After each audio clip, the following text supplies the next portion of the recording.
하나님이 주시는 영적 질문들이라는 말씀의 제목으로 함께 하나님 말씀 전하겠습니다. 하나님이 주시는 영적 질문들. 우리가 계속해서 욥기의 말씀을 묵상하고 있습니다. 이제 욥기의 말씀이 거의 대단원의 막의 마지막으로 다 다다랐습니다.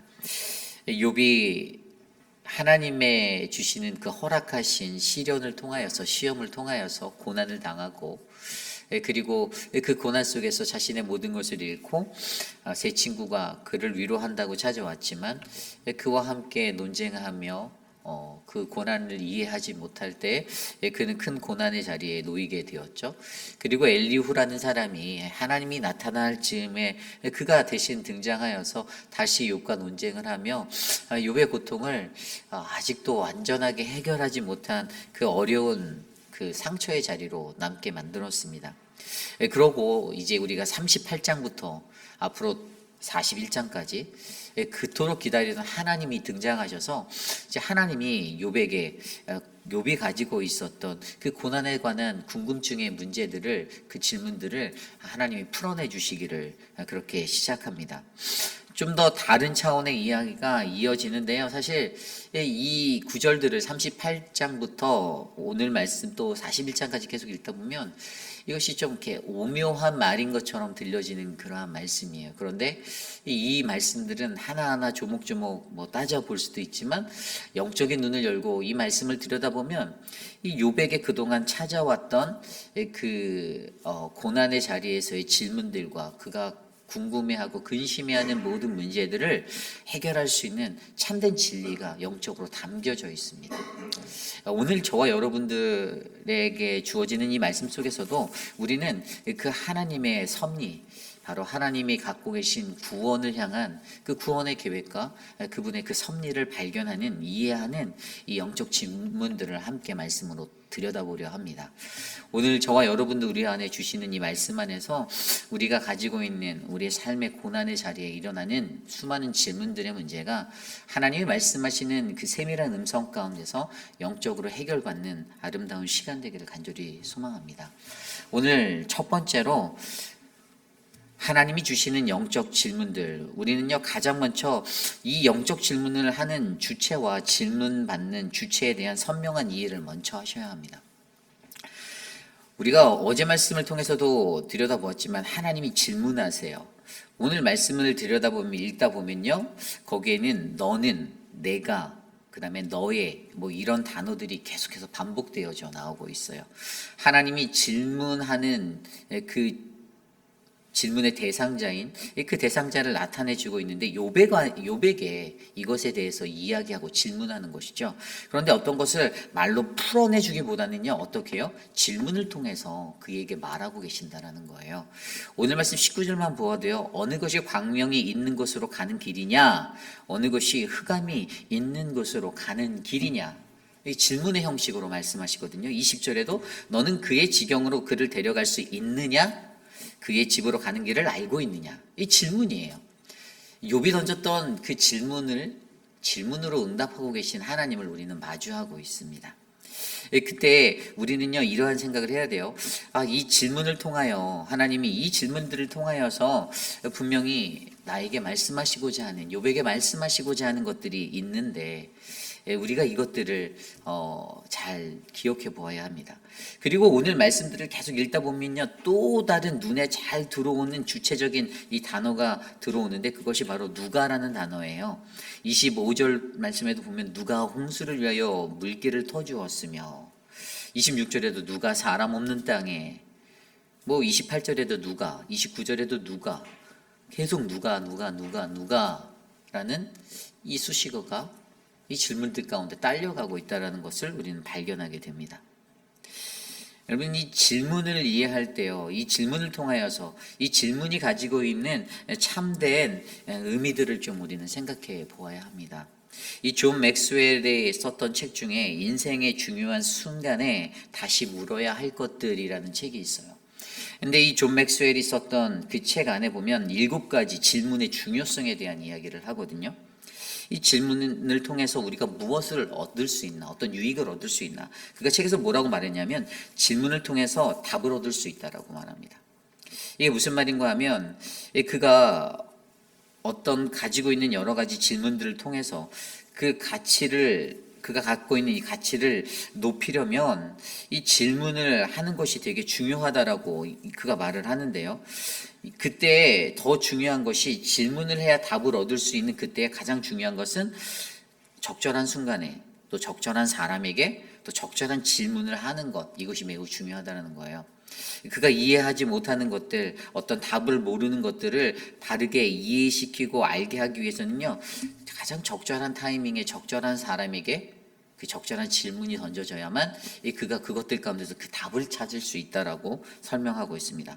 두 번째는 질문은 꽉 닫혀 있는 그 문들을 열어주는 알리바바의 주문과 같다라고 이야기합니다. 이 다른 말로 하면 무슨 말이냐면 아는 척하기보다는 이런저런 것들을 질문하는 것이 옳다라는 겁니다. 이 문이 다 닫혀져 있는데 그 문들을 꼭 열어야만, 꽉 닫힌 문들을 열어야만 우리가 그 문제들을 해결할 수 있는데 그것을 열기 위해서 가장 먼저 시도해야 되는 것이 이 질문을 통해서 이것들을 할 수 있다는 거예요. 그리고 또 질문은 타인과의 연결고리를 만드는 가장 효과적인 방법이다라고 말합니다. 여러분, 우리가 길을 찾아서 가다가 길을 모르면 어떡하죠? 누군가에 질문하잖아요. 그런 적 있으시죠? 어디로 가야 하죠? 근데 그 사람이 내가 아는 사람인가요? 모르는 사람이잖아요. 새로운 사람과의 만남과의 관계 속에서도 이 질문이라는 연결고리가 있으면 그 사람과의 효과적인 관계가 생성될 수 있는 시작점이 될 수 있는 거예요. 그래서 이 질문을 통해서 타인과의 연결고리를 만들 수 있는 이 촉발점을 만들 수 있다는 것입니다. 이 소통의 중요성에 대해서 생각해야 하는 거죠. 그리고 네 번째는 질문은 사람을 겸손하게 만든다는 거예요. 이거 뭐냐면 질문자 스스로가 내가 얼마나 연약한 존재이고 스스로에게 나 자신이 가지고 있는 약한 모습들을 인정하고 다른 사람에게 물어볼 수 있는 용기를 갖게 하는 그 자세인 거예요. 이 자존심만 세게 갖고 끝까지 그냥 그 설악산은 제주도에 있다고 우기면 이게 말이 안 되는 거잖아요. 그러니까 이 자존심을 비울 수 있는, 그래서 나를 겸손케 하는, 이거 바로 질문에 담겨 있다는 거예요. 다섯 번째로 질문은 좋은 아이디어를 창출한다라고 합니다. 우리가 잘 알고 있는 토마스 에디슨이 어떤 말을 했냐면 내가 사용한 아이디어의 대부분은 다른 사람의 머리에서 나왔지만 그들이 발전시키지 못한 것뿐이다라고 이야기합니다.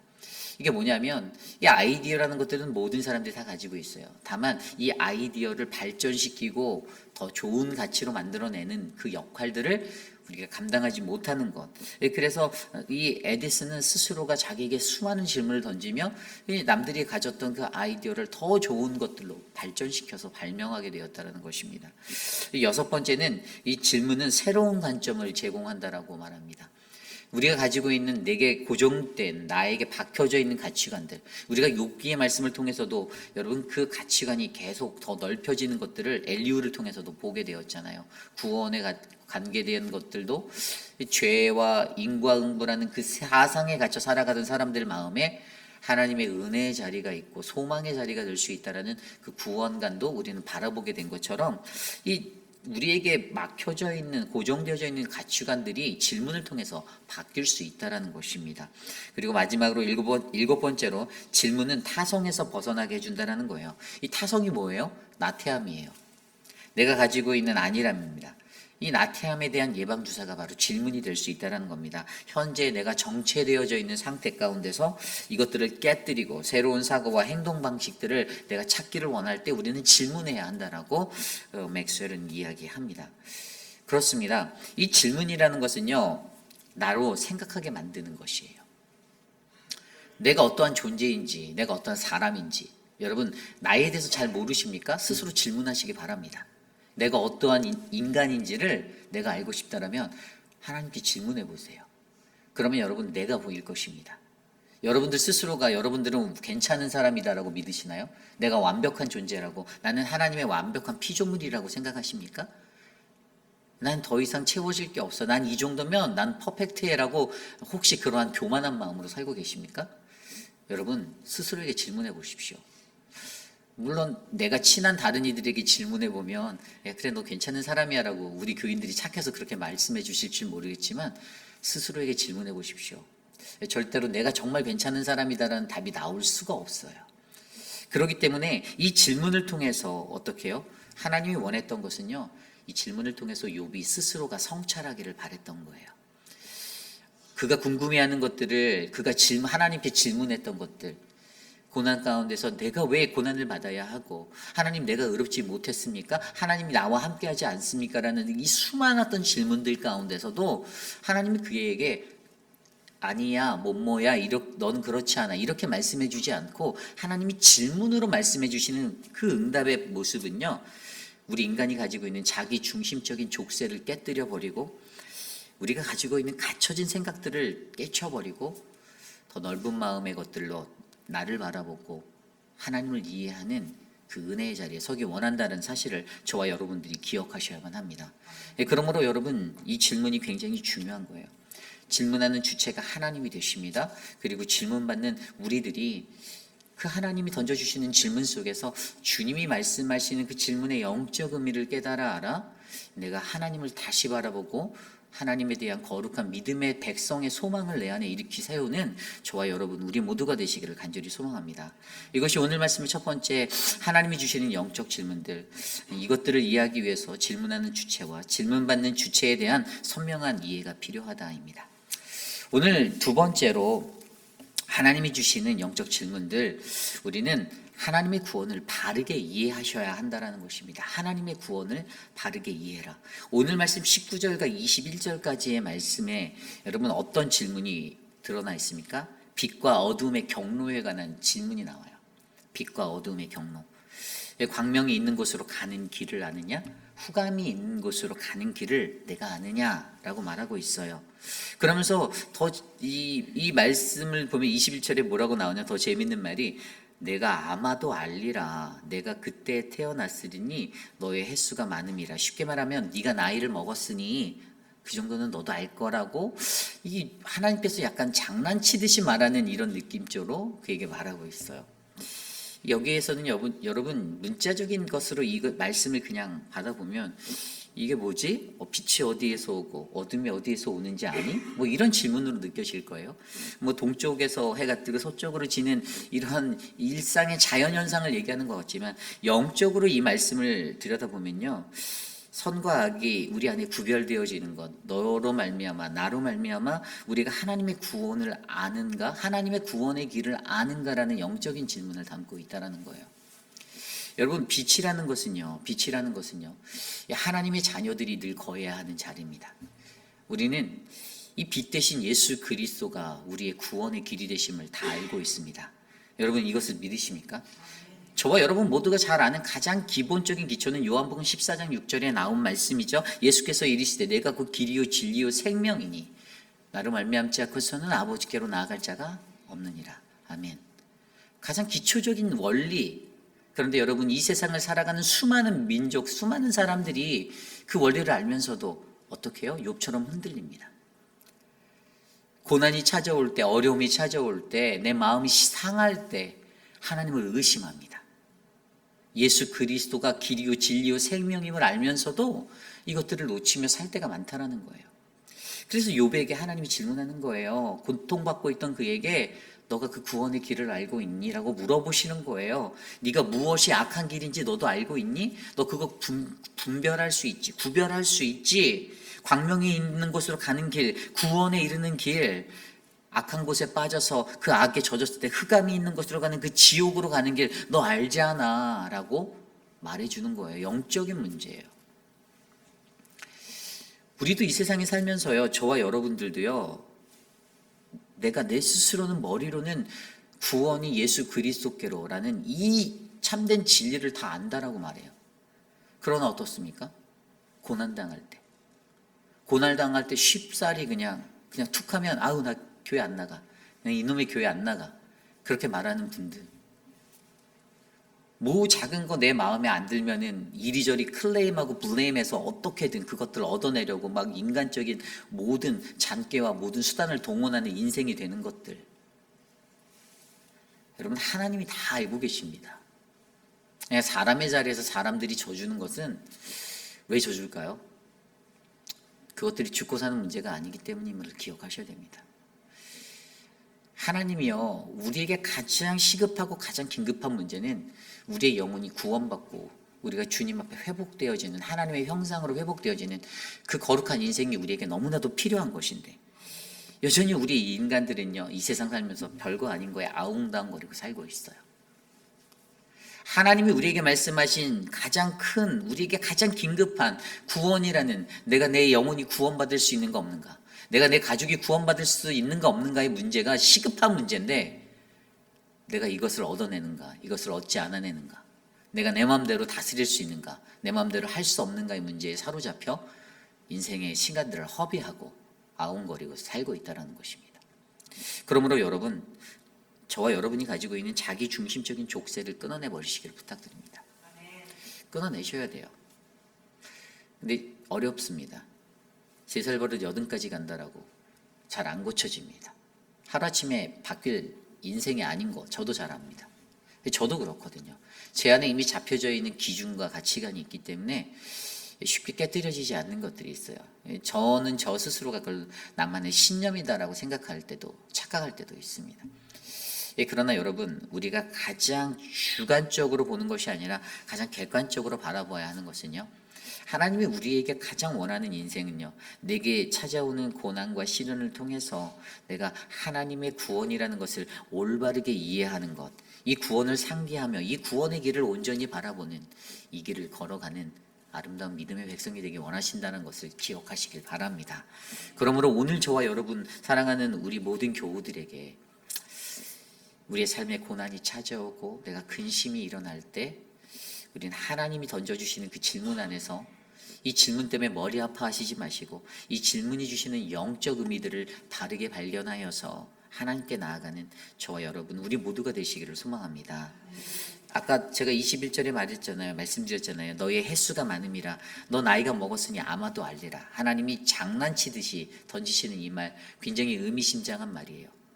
여러분, 이 말씀이 제게는, 야, 너 나이를 그렇게 먹었는데 너 아직도 이거 몰라라고, 야, 너 신앙생활 그렇게 했는데 너 이 구원의 길 이거 아직도 이해 못해? 너 분별 못해? 무엇이 바른 길이고 무엇이 거룩한 길이고 무엇이 악한 길인지 너 아직도 분별 못하니? 우리들의 영적인 성숙이 나이가 들면 들수록 정비례해서 더 성숙해지고 더 깊어져 가야만 되는데, 나이가 먹으면 먹을수록, 한 살 한 살 나이가 먹으면 먹을수록 더 성령 충만해지고 더 뜨거워지고 그 영적 분별력이 가득가득 채워져야 하는데, 희미해지고 흐리멍텅해지고 혼미해져가는 그 우리들의 영적인 아둔함 때문에 하나님이 욥에게 말해주는 거예요. 너 나이 그렇게 먹었는데 아마도 알 거야. 우리의 영적인 나이가 성숙해지고 더 거룩해지는 그 거룩한 믿음의 신앙이 바로 저와 여러분 안에 일어나길 간절히 소망합니다. 이것이 오늘 말씀의 두 번째, 바로 하나님이 주시는 영적 질문들, 하나님의 구원을 바르게 이해하라입니다. 오늘 마지막으로 하나님이 주시는 영적 질문들, 하나님의 섭리를 바르게 이해하라입니다. 하나님의 섭리를 바르게 이해하라. 22절부터 오늘 마지막 38절까지의 말씀을 들여다보면 이렇게 나와 있습니다. 22절입니다. 내가 눈 곳간에 들어갔느냐? 우박 창고를 보았느냐? 이게 무슨 말일까라는 생각이 들 정도로 이상한 질문을 던지세요. 22절부터 38절까지 보면 크게 한 3-4가지 질문들이 눈에 보여요. 첫 번째는 이 전쟁의 도구를 쓰시려는 눈을 저장해 둔 곳간과 우박을 쌓은 창고를 네가 알고 있니? 라는 것에 대해서 질문하고 있어요. 그리고 이 뒤에 가면 26절부터 30절까지 비와 이슬, 얼음과 서리가 내리는 원리를 네가 알고 있니? 라고 질문하십니다. 그리고 31절부터 33절까지 별들을 다스릴 수 있니? 그리고 34절부터 38절에 번개를 명해 제자리로 가게 하고 구름을 기울여 비를 내리는 그 원리를 네가 알고 있니? 간단히 말해서 빛과 바람과 폭우와 번개, 비, 이슬, 얼음, 서리, 이런 것들을 통해서 하나님께서 나타내 주시는 것은 바로 이 자연현상 속에 담겨있는 하나님의 경륜, 하나님의 섭리를 내가 아는가라는 질문인 거죠. 우리가 온천하 만물 가운데 우리가 한 피조물로 살아갈 때 우리에게 늘 다가오는 그 자연 현상, 이 모든 섭리 가운데서 여러분, 우리는 가장 먼저 하나님을 발견하셔야만 합니다. 이 생명이 없어 보이는 이 강대상도 사실 하나님이 만드신 거잖아요. 그죠? 나무를 만드신 하나님, 이 나무를 세우신 하나님, 그 모든 우리가 살고 있는 우리의 세상의 모든 것들이 다 하나님이 지으신 것, 하나님의 손길에 닿지 않은 것이 없는데 우리 인간이 교만해서 우리 인간이 어떻게 생각합니까? 이 과학은 기술이다라는 이 힘의 원리를 믿고 살아가는 그러한 사람들. 그래서 도킨슨처럼 그냥 하나님을 신을 믿지 않고 인간이 만든 신이다라고 꾸며버리고 그렇게 비판하는 자들이 일어나는 것, 여전히 그들의 지성과 그들의 지식이 하나님보다 더 크다라고 하기 때문에 하나님을 무신으로 만들어버리는 그 어긋난 생각들 갖고 세상 속에서 논쟁하고 살고 있다는 것이죠. 그래서 우리가 가장 먼저 이해하는 건 바로 22절부터 38절까지의 모든 얘기에 나와 있는, 그래서 여러분 22절부터 38절까지가 바로 누가라는 것이 굉장히 많이 강조되어 있어요. 하나, 둘, 셋, 넷, 다, 여, 일곱, 여덟, 아홉, 10번이나 사용되었어요. 누가라는 단어가 엄청나게 사용되었어요. 그 핵심이 뭐냐면요, 이 천지 만물을 운행하시고 많은 것들을 다스리시는 이가 누구라는 거예요. 바로 이게 핵심인 거예요. 내가 바로 하나님의 섭리를 이해하니? 하나님의 경륜을 이해하니? 이것이 그분이 말하는 핵심이다라는 것이죠. 디모데전서 1장 3절 말씀과 4절 말씀에 이렇게 나와 있습니다. 내가 마게도냐로 갈 때 너를 권하여 에베소서에 머물러 한 것은 어떤 사람들을 명하여 다른 교훈을 가르치지 말며 신화와 끝없는 족보에 몰두하지 말게 하려 함이라. 이런 것은 믿음 안에 있는 하나님의 경륜을 이름보다 도리어 변론을 내는 것이라. 아멘. 여기서 말하는 하나님의 경륜이 바로 하나님의 섭리입니다. 근데 무가치한 변론만 일으키는 것이 무엇라고요? 다른 교훈을 가르치는 것과 신화와 끝없는 족보에 몰두하게 만드는 인생들이라는 거예요. 인간들이 집중하는 거죠. 야, 너 본관이 어디니? 야, 너 어디 출신이야? 야, 너는 뿌리가 어디니? 야, 너 학교 어디 나왔어? 인간적인 지식들로, 인간적인 것들로 자신들의 것들을 연결하려고 하는 것들, 다 부질없는 것이라는 겁니다. 하나님의 섭리를 이해하기에, 하나님의 경륜을 이해하기에는 정말 불필요한 무가치한 변론만 일으키는 것들밖에 되지 않는다라고 사도 바울이 말하고 있습니다. 그런데 여러분, 여기서 중요한 것이 바로 하나님의 섭리예요. 하나님의 섭리. 좀 더 신학적으로 이것을 좀 자세하게 제가 풀어드리려고 합니다. 여러분, 하나님의 섭리가 무엇입니까? 하나님의 섭리, 말 그대로 간단하게 우리가 이 땅에 살아가면서 경험하게 되는 우리의 모든 일들은 다 하나님의 섭리입니다.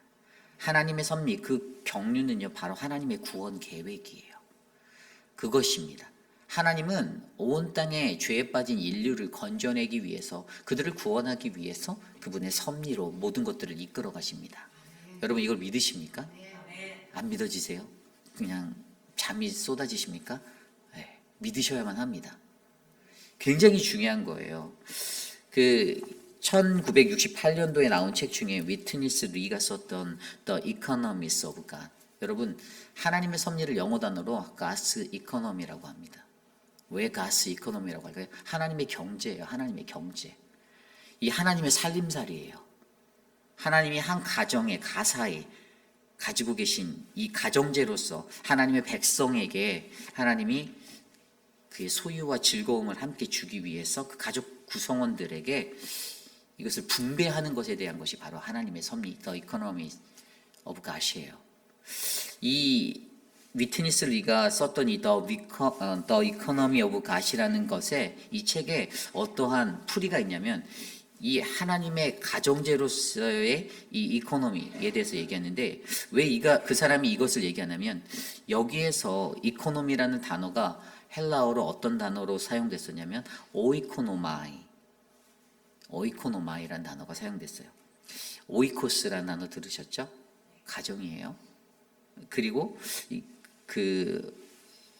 보마스라는 단어가 이 법이라는 의미인데, 이게 어떤 거냐면 이제 분배하고 그다음에 사용하는 것에 대한, 나누는 것에 대한 이 단어예요.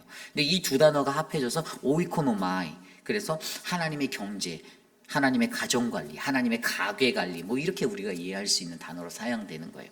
그런데 여기에서 가장 중요한 그가 말하는 핵심이 하나님의 가계관리의 가장 큰 기본적인 원칙은 아까 설명드린 대로 가정제로서의 하나님의 백성들에게, 바로 그 가정 구성원에게 그 오이코노마이라는 것이 소유와 즐거움을 위해서 가정 모든 구성원에게 그 가정제를 잘 분배하는 것, 나눠주는 것, 이것이 바로 하나님의 섭리라는 것이에요. 하나님이 가지고 계신 가장 큰 가정제들, 그의 모든 것들을 우리에게 나눠주시며 어떻게 해요? 저와 여러분 우리 모두가 감사하고 기뻐하고 즐거워하는 그 구원의 삶에 이르도록 하는 것이 하나님의 가정관리의 목적이고 그의 목표입니다. 이것이 바로 하나님의 섭리라는 거예요. The Economics of God, 저는 저와 여러분의 삶 가운데 이 하나님의 섭리를 이해하는 온전한 믿음의 삶이 일어나기를 원합니다. 이것은요, 어떤 뭐 돈 관리를 하고 매니지먼트를 하는 그런 가계부 쓰는 이런 놀이가 아니에요.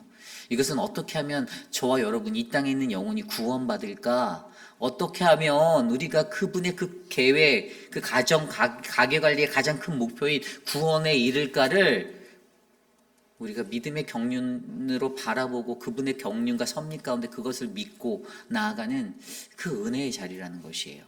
그러므로 여러분, 하나님이 주시는 이 영적 질문들을 통해서 이 수많은 아까 놓여진 이 질문들 가운데서 세상의 모든 피조물들, 모든 만물들이 움직이는 그 원리를 그냥 그가 얘기하는 것 같지만 실질적으로 그가 우리에게, 욥에게 원했던 건, 너는 나의 지배, 하나님의 지배, 이 하나님의 경륜, 이 섭리를 너는 이해하니? 너 알고 있니? 너 그렇게 아는데 왜 지금 네가 고통받고 어렵다고 해서 왜 나한테 투정해? 이렇게 말씀해 주시는 거죠. 우리들의 모습을 비춰보시길 바랍니다. 내가 정말로 하나님의 섭리를 제대로 이해하고 있다면 내게 찾아오는 시련과 고난도 감사가 되기를 기대합니다. 목회자로 살아가면서 늘 고민하는 것이, 저는 단 한 가지입니다. 어떻게 하면 우리 교회의 성도님들이 구원받을 수 있을까를 걱정합니다. 물론 연약한 분들이 많죠. 뭐 저도 그랬기 때문에, 저도 그렇죠. 아직도 늘 이렇게 인간적인 것들이 내 안에 연약함으로 있어서 내가 흔들리고 넘어지기도 할 때도 있습니다. 생각이 많아지죠. 너무 많은 생각하다 보니까 이게 딴 길로 가기도 하십니다. 그런데 중요한 건요, 오늘 말씀을 통해서 하나님이 욥에게 질문을 던져서 말씀하시는, 그래서 하나님의 섭리, 하나님의 구원과 섭리를 이해하는 이 영적 지혜에 이르게 하는 것, 저는 저와 여러분들의 우리의 삶에서 날마다 우리가 이 질문들을 마주해야 한다고 생각합니다. 지나가는 길가에서 운전을 하시면서 창밖을 내다보시면 무슨 생각을 하십니까? 내게 보이는 저 아름다운 산천들을 바라보며 하나님의 섭리가 나의 구원을 위한 하나님의 이코노미로 느껴지십니까? 그런 은혜가 저는 저와 여러분에게 늘 묵상되어지기를 소망합니다. 그러한 거룩한 은혜가 저와 여러분에게 넘쳐날 때 우리는 비로소 하나님이 원하시는 구원의 자리에 이룰 줄 믿습니다. 오늘 주신 말씀을 놓고 함께 기도하기 전에 찬양하려 합니다.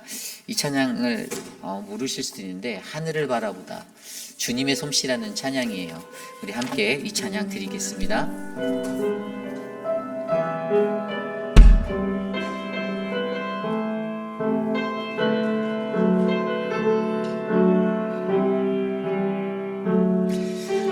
함께 찬양합니다. 하늘을 바라보라, 하늘을 바라보라, 그 넓은 저 바다도 온 세상 지으신 주님의 솜씨라. 먹구름이 다가와 태양을 가려도 만물을 주관하시는 주님의 섭리라. 고개를 들고 어두운 마음을 열어 크신 주님의 능력을 바라보라. 너와 나 지으신 주의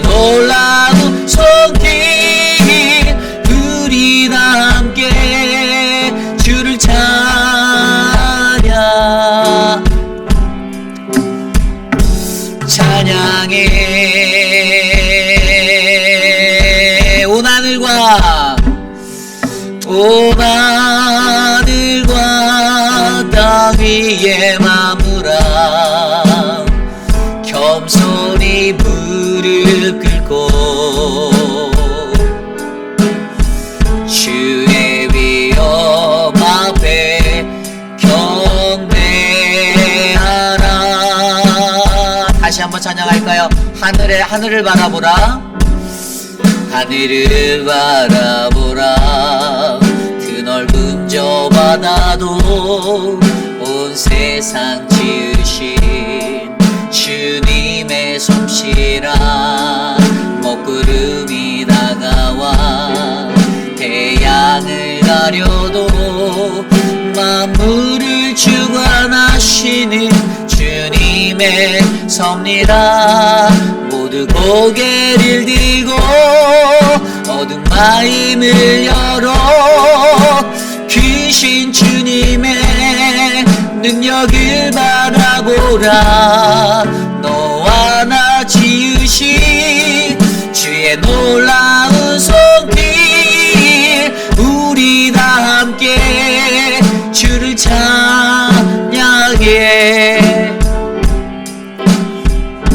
찬양해. 온 하늘과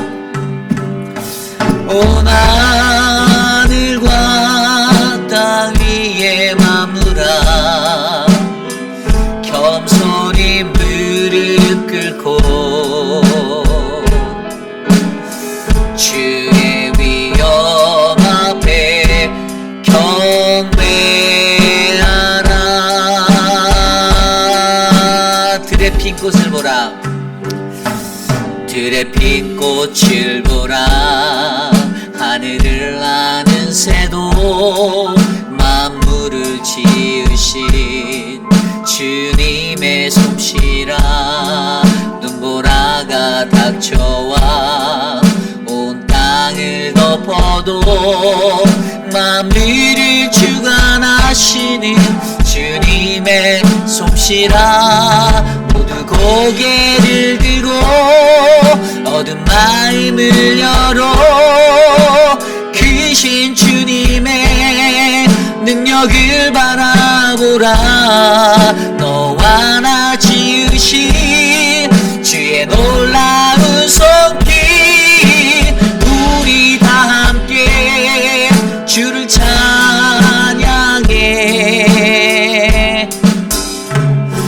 찬양해.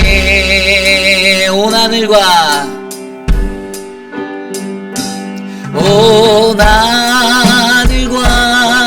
땅 위에 마무라 겸손히 무릎 꿇고 주의 위엄 앞에 경배하라. 온 하늘과 땅 위에 마무라 겸손히 무릎 꿇고 주의 위엄 앞에 경배하라. 아멘. 그렇습니다. 세상의 모든 것들을 지으신 분은 우리 하나님이십니다. 오늘 이곳에 서 있는 저와 여러분을 만드신 분도 하나님이십니다.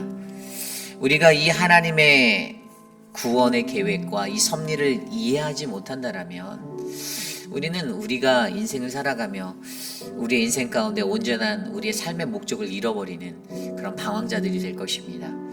하나님이 나를 부르셨습니다. 하나님이 여러분들을 부르셨습니다. 하나님은 우리를 구원하시기 원합니다. 하나님 그분의 섭리로 우리를 이끄시기 원합니다.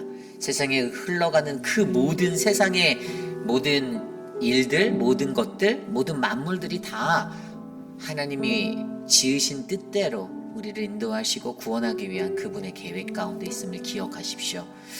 쏟아지는 하나님의 질문들을 영적으로 받아들이시기 원합니다. 이 질문 속에서 하나님을 만나기 원합니다. 함께 이 시간 기도합니다. 하나님, 오늘 우리에게 주신 말씀 속에서 우리에게 쏟아지는 이 질문들을 통하여 하나님, 욥의 영적 상태를 점검하기 원하시는, 우리들의 영적 상태를 점검하기 원하시는 하나님을 마주하게 됩니다. 주 하나님이 지으신 모든 세계 가운데 놓여진 우리들, 하나님의 구원을 바르게 이해하고 하나님의 섭리를 바르게 이해하는 하나님, 우리들이 될 수 있도록 은혜를 베풀어 주시옵소서. 사랑의 하나님, 도와주시옵소서. 다스려 주시옵소서. 이끌어 주시옵소서. 하나님, 인도하여 주시기를 간절히 소망합니다. 여전히 나는 그 구원의 음성, 구원의 계획 가운데 놓여진 존재임을 이해하지 못한 채 하나님, 세상 가운데서 방황하고 연약한 모습들, 인간적인 완악함들 드러내며 살아가고 있사오니 하나님, 나를 불쌍히 여기시고 나를 만져주시고 주님, 그 구원의 자리에 서게 하여 주시옵소서. 도와주시옵소서. 계속해서 기도할 때 하나님, 우리 교회를 위하여 기도합니다. 여러분, 교회라는 공동체는요, 한 사람이 잘해서 되는 것이 아닙니다. 목사 혼자 열심히 한다고, 또 장로님들만 열심히 한다고 교회가 바로 세워지는 것이 아니에요. 각각의 구성원이 된 여러분들이 하나님 앞에 가장 건강한 믿음의 신앙의 모습으로 서주셔야 됩니다. 제가 부탁드릴게요. 여러분, 혼미해지지 마시기를 부탁드립니다. 인간적으로 원하는 욕심이 나서 막 인간적인 머리 써서 사람들에게 말해서 사람들 동원해서 목사에게 찾아가서 말하게 하고 시키고, 그래서 그것들을 얻어내려고 잔꾀 부리지 마시기를 부탁드립니다. 하나님께서 우리들에게 주시는 그 거룩한 인생이 말씀대로 살아가는 거잖아요. 내가 하나님이 내게 원하는 것들 우리는 듣지도 않고 순종하지도 않으면서 하나님 앞에 언제까지 땡깡 쓰면서 내가 원하는 거 다 달라고 그렇게 어린아이처럼 살아갈 것입니까? 나이는 70, 80 다 먹어가는데, 그 인생의 시간은 그렇게 나에게 채워져 가는데 나는 여전히 어린아이와 같은 신앙의 자리 머물고 있다라면 하나님이 그거 보고 얼마나 안타까워 하시겠어요. 내게 직분은 있는데, 내가 하나님이 그 주신 자리에 나는 서 있는데 하는 모습과 행동들은 전혀 그렇지 못한다라면 하나님의 가슴을 치며 아파하고 계실 겁니다. 여러분, 우리 교회가 더 성숙해지기를 원합니다. 기도해 주십시오. 한 사람 한 사람 그 믿음의 자리에 설 수 있도록 우리 교회가 그러한 건강한 교회 되도록 저는 믿습니다. 확신합니다. 그 하나님이 우리 교회를 얼마나 사랑하시는지를 제가 알기 때문에 저는 그러한 악의 뿌리들은 다 잘라내질 줄 잘 믿습니다. 그래서 여러분들 기도해 주시기를 부탁드립니다. 사람에게 아쉽다라고 머리 조아리지 않을 거예요. 죄송하지만 저는 그러지 않을 겁니다. 하나님과의 관계 속에서 여러분들 스스로가 갈 수 있는 길을 저는 말씀으로 나누고 전할 뿐입니다. 여러분들 이 길들에서 승리하시길 부탁드립니다. 함께 우리 교회를 위해서 기도합니다. 하나님 도와주십시오. 사랑하는 우리 회의필 한인 장로교회가 건강한 믿음의 교회가 되길 원합니다. 하나님, 어리석은 우리들의 삶을 불쌍히 여겨주시고 하나님, 우리들을 통하여 거룩한 건강의 믿음의 삶을 영위하고 살 수 있는 지혜를 주셨사오니 하나님 도와주십시오. 돌보아 주십시오. 깨달아 알게 하여 주시옵소서. 사랑하는 시무장로님들에게 힘을 주십시오. 하나님, 그들에게 리더십으로서 강건함을 주시고 건강을 주시고 영적 충만함을 주시고 하나님, 이 교회의 기둥이 되게 하셨사오니 흔들리지 않고 요동하지 않는 기둥이 되어 우리 교회를 더욱더 건강하게 이끌어갈 수 있도록 하나님 사용하여 주시옵소서. 주님, 사역자들 한 사람 한 사람에게 말씀의 능력과 믿음의 눈을 더하여 주십시오. 인간적인 것에 사람들에게 맞추어 하나님 그들과 타협하여 하나님의 것들을 혼미하게 만드는 어리석은 지도자가 아니라 하나님의 말씀을 가르치고 그 말씀을 선포하며 하나님 살아갈 수 있는 담대함을 더하여 주시옵소서. 도와 주시옵소서. 다스려 주시옵소서.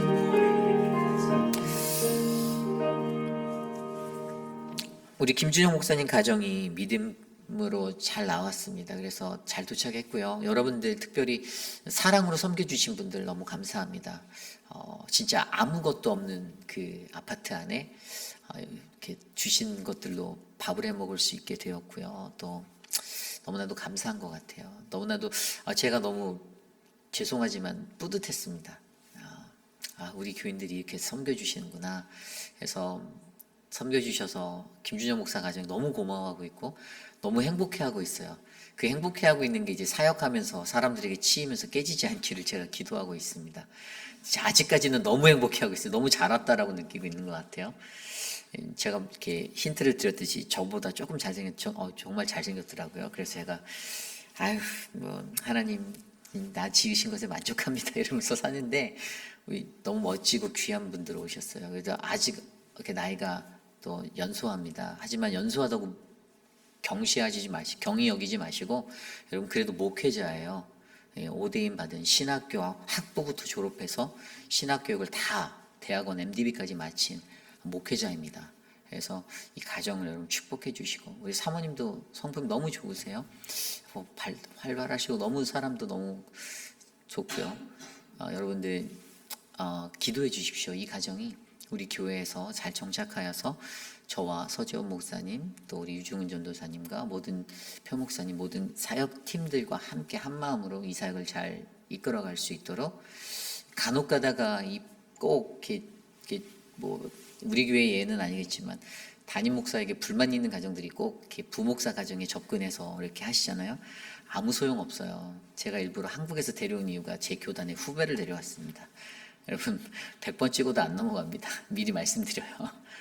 혼미하게 흔들지 마십시오. 그래서 이 친구들 굉장히 순수하고 열정 있고 정말 귀한 존재예요. 그래서 저희 교회에서 잘 성장해서 또 나중에 좋은 목회자로 좋은 파송을 받을 수 있는 그러한 분들이 될 줄 저는 믿습니다. 그래서 성격도 너무 좋더라고요. 뭐 인사성도 바르고 저 솔직히 두려운 게 이제 나와 서재원 목사를 향한 사랑은 다 식었겠구나라는 생각이 들더라고요. 그래서 많이 괜찮습니다. 그냥 많이 사랑해 주십시오. 그래서 여러분들이 주님의 은혜로 이 가정 위에서 쏟아주신 사랑 감사하고 우리 교회 잘 정착해서 맡겨진 사역 잘 감당하도록 이렇게 기도해 주시길 부탁드립니다. 돌아오는 이제 내일 정식 인사를 드리고 사역을 시작하고요.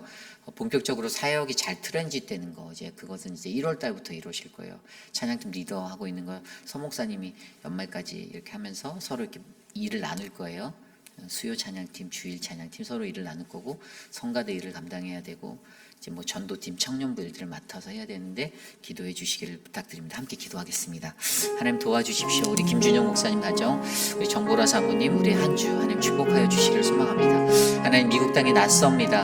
하나님 이곳에 대해 아무것도 하나님 아는 것이 없습니다. 그러나 하나님 믿음으로 불러주셨사오니 그 믿음으로 살게 하시고 이 가정을 하나님이 예비하셨사오니 좋은 것들 배우게 하시고 하나님의 거룩한 믿음의 일꾼으로 성장하도록 길을 열어주시기를 소망합니다. 저들의 삶 가운데 어려움이 없도록 도와주시고 우리 교회 안에서 섬기고 애쓸 때 하나님의 사랑을 받게 하시며 하나님의 은혜로 자라가는 믿음의 가정이 되게 하여 주옵소서. 존귀하신 하나님 은혜를 베풀어 주시옵소서. 하나님 인도하여 주시옵소서. 하나님 다스려 주시기를 간절히 소망합니다. 우리 마지막으로 기도합니다. 내일 있을 우리 모든 예배를 위해 기도합니다.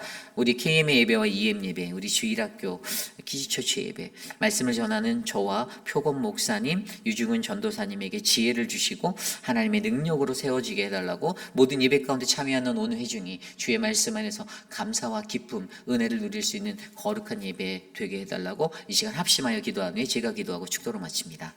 하나님 도와주십시오. 우리의 예배를 주께 올려드립니다. 우리의 예배를 사랑하시는 하나님, 우리의 예배의 주인이 되신 하나님, 우리의 예배를 기뻐 받아주시고 하나님의 거룩한 성령의 운행하심이 이곳에 넘치도록 하나님 동행하여 주시옵소서. 사랑의 하나님, 존귀하신 하나님, 우리를 인도하시는 그 하나님을 바라봅니다.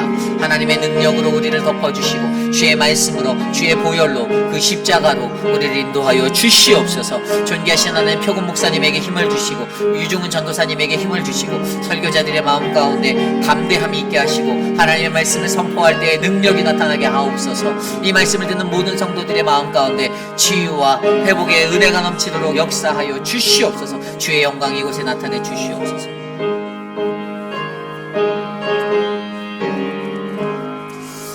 존귀하신 하나님 감사합니다. 하나님 오늘도 거룩한 주의 전진에 나와 가장 먼저 하루의 첫 시간을 드린 믿음의 백성들을 축복하여 주시기를 간절히 부탁합니다. 하나님 갈급하여 주님 앞에 나왔습니다. 하나님 마음의 심령에 하나님 그 뜨거움을 느끼고자 주님 앞에 나왔습니다. 하나님이 전해주신 그 말씀 안에서 하나님 은혜와 감사와 감동을 느낄 수 있는 그 은혜가 충만하여지도록 하나님 식지 아니하는 그 뜨거운 마음으로 하나님 저들을 붙잡아 주시옵소서. 하나님 우리 교회 하나님 먼 한국 땅에서 하나님 미국 땅을 밟게 된 우리 김준영 목사 가정을 지켜주시기를 소망합니다. 하나님 모든 것이 생소합니다. 문화가 다르고 언어가 다르고 하나님 자라났던 삶의 경험이 다른데 하나님 이것에서 문화 충격받지 않고 하나님 정말로 잘 적응하여서 우리 교회의 귀한 일꾼이 될 수 있도록 하나님 붙잡아 주시옵소서. 하나님 내일 드려지는 모든 예배 가운데 하나님의 섭리, 하나님의 구원, 그 은혜의 역사 드러나기 원합니다. 말씀을 전하시는 표곤 목사님, 유중훈 전도사님, 또 저에게 부족한 종들의 마음에 하나님의 성령의 은혜를 부어주시고 하나님 그 은혜를 나눌 수 있는 힘과 용기를 허락하여 주옵소서.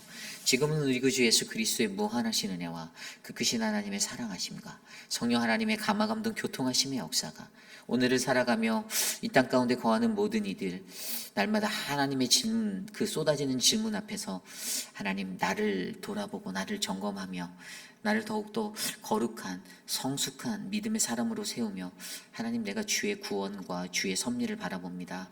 하나님 믿음으로 하나님 살게 하옵소서라고 다짐하는 사랑하는 우리 휘빛 한인 장로교회 성도님들, 오늘 이곳에 나와 주께 예배드리는 믿음의 권석들 머리 위에 지금으로부터 영원토록 함께 하시기를 간절히 축원하옵나이다. 아멘.